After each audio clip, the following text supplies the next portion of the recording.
Ողջույն, այսօր պատրաստելու եմ շատ քիչ բաղադրիչներով, բայց շատ համեղ աղցան, կարող եք պատրաստել նաև պասի համար։ Տապակել եմ շամպինյոն սունկը, թեթև տապակել եմ կարմիր բուլղարական պղպեղը, գազարը երկար կտրատած, նույնպես թեթևակի տապակել եմ մի փոքր բուսայուղով։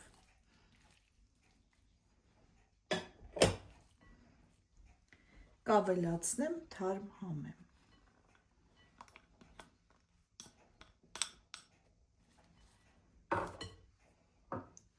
Կհամեմեմ աղով և սև պղպեղով։ Լավ կխառնեմ և մեր աղցանը պատրաստ է։ Վերջում էլ ավելացնում եմ մի փոքր քունջուտ։ Շատ գեղեցիկ, անչափ համեղ աղցան է։ Անպայման փորձեք։ Բարի ախորժակ ցտեսություն։